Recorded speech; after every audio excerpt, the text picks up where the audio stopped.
2 days ago, the United Nations General Assembly voted overwhelmingly to demand an immediate ceasefire in Gaza. 153 nations voted for the resolution, and 10 voted against. And something like 23 abstained.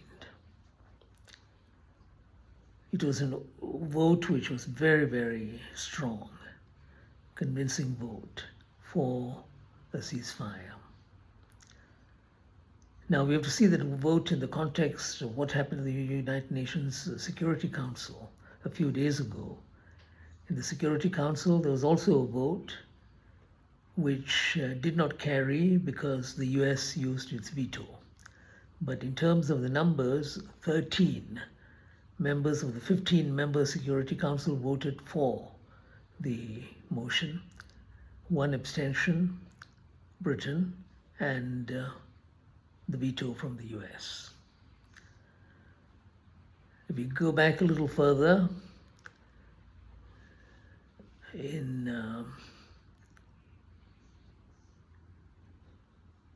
when exactly was this?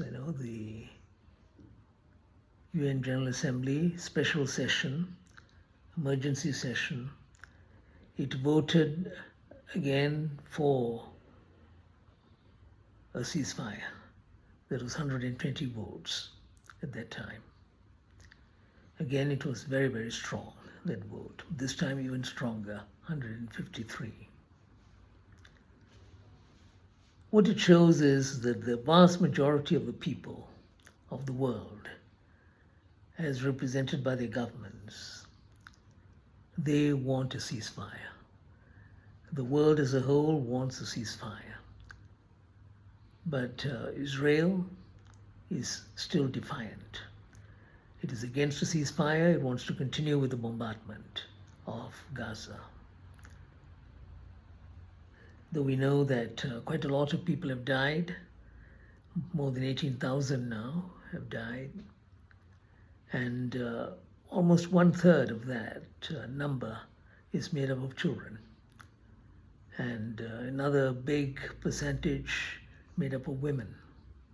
Together, women and children constitute almost 70% of those who have been killed so far.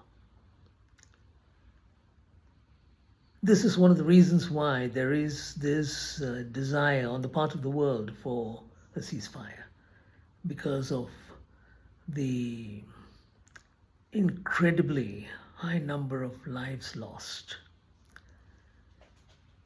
And since many of them are women and children, people are very, very concerned about what's happening.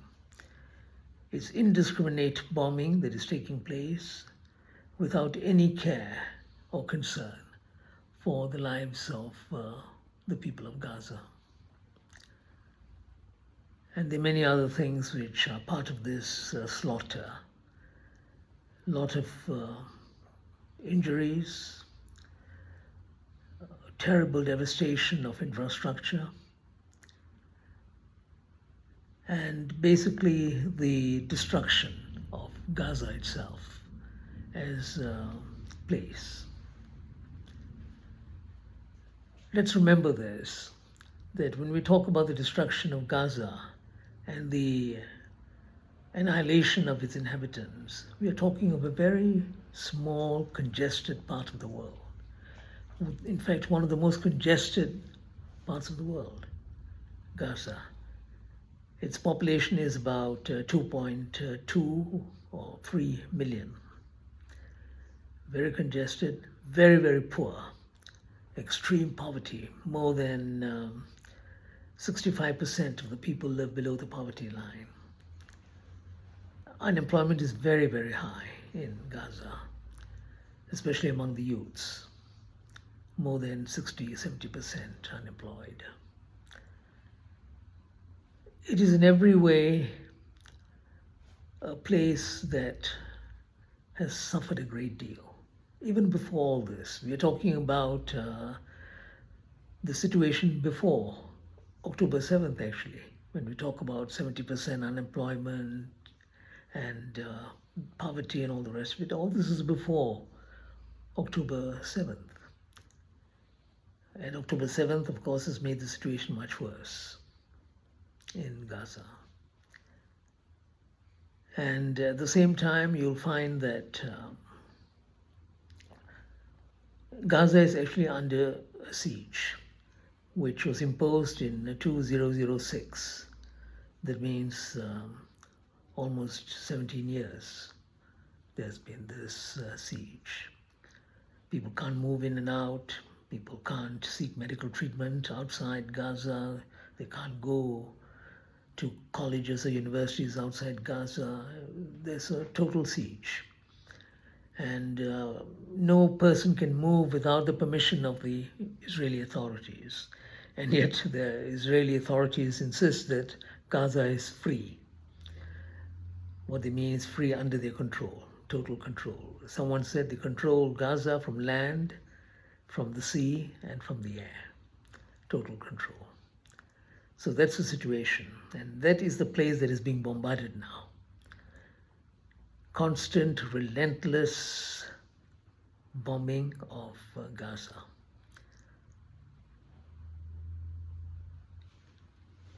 Why is it that in spite of all this, the killings which we witness on television every day, in spite of global public opinion, in spite of all the protests, including protests of some European countries which at one time supported Israel, as far as this war is concerned. In spite of all that, you find that Israel is determined to go ahead. She wants to continue to bomb. What are the reasons for this? Which is what we will now look at. Now, first, behind Israel is the United States of America. She may disagree, the United States, now and then about little things here and there, but basically, Israel is on the same page as the US, and the US is on the same page as Israel. They're together in this. And the US wants this bombardment because Israel is so precious to the US and its interests in West Asia. Israel is the nation that perpetuates American interests in West Asia. And as someone said the other day, it was created for that purpose, to help sustain and perpetuate American and Western interests. So that's why the US is behind Israel completely. And at the same time, there are vested interests in all major sectors of American society. If you look at the economy, you have Zionist interests, dominant. If you look at finance, Zionist interests, dominant. If you look at education, in fact, all the leading universities, the top brass, linked to Zionist interests. If you look at politics, no one can hope to become president of the United States of America without the blessing of the Zionists. It's obvious.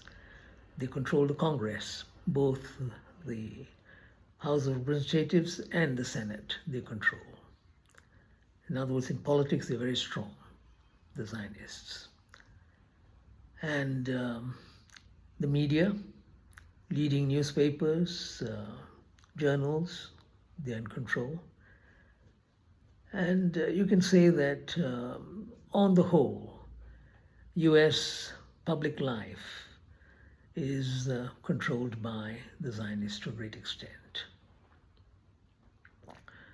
A dominant position, which is the reason why the US behaves the way it does, because of that link between their vested interests and the United States of America.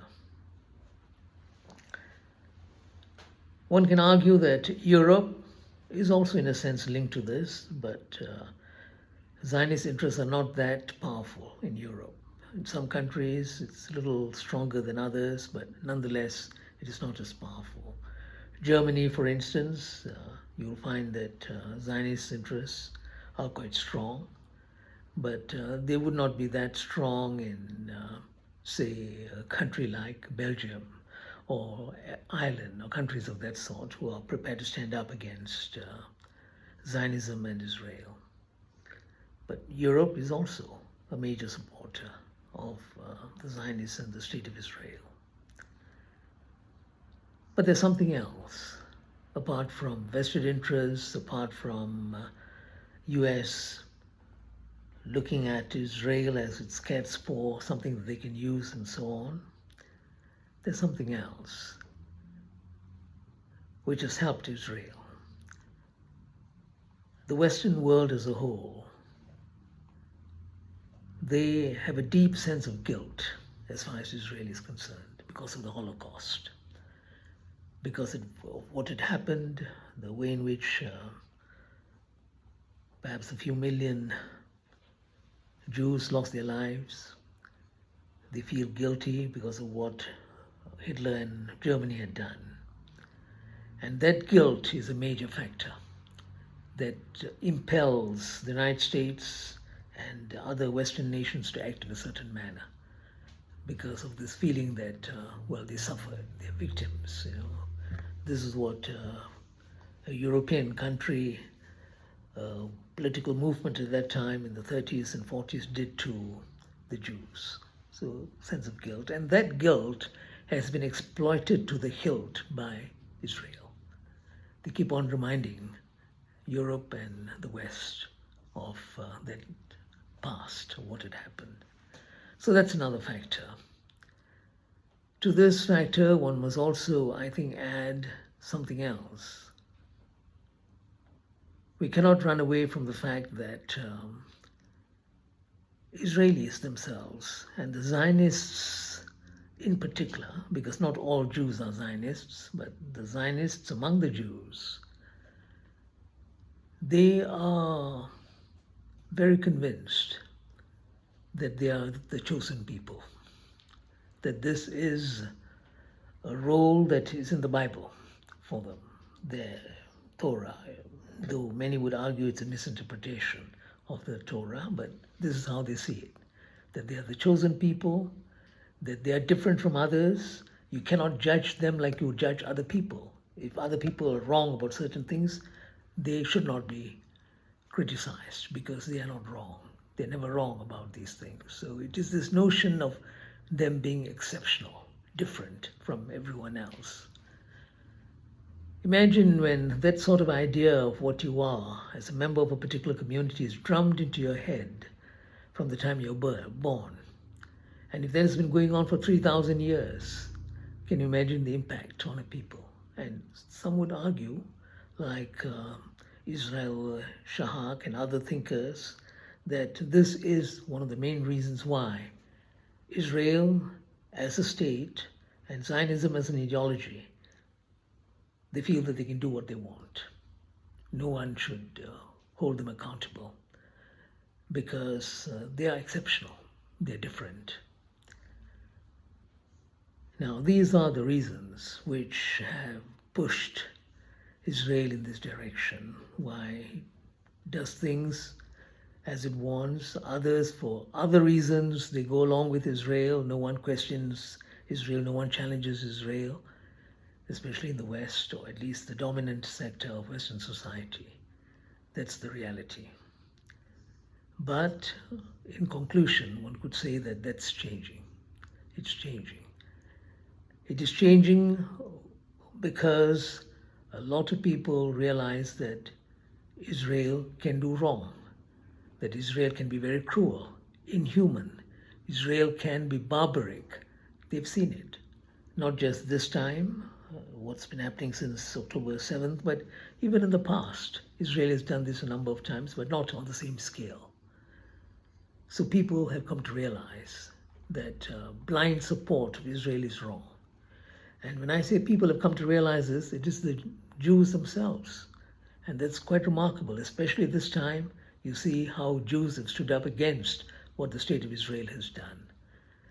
Jewish Voices for Peace, for instance, they've been very, very active, major factor in the protest against what Israel and Zionism is doing. So there is a change, and I think that change is something that's good for humankind. In other words, people are discovering the arrogance of the state of Israel, of Zionists, and what they have done in the past and what they continue to do today. And if anything, this episode, the episode linked to October 7th, has really opened the eyes of a lot of people. This is what Israel is. And they are protesting all over the world, which is the reason why the credibility has been totally undermined, the legitimacy has been totally subverted through their own actions. In other words, their own haughtiness and their own arrogance has led to their decline. And this is the great irony, friends, that the arrogance of Israel may well be the key, the main factor that brings about the liberation of the Palestinians. Thank you very much.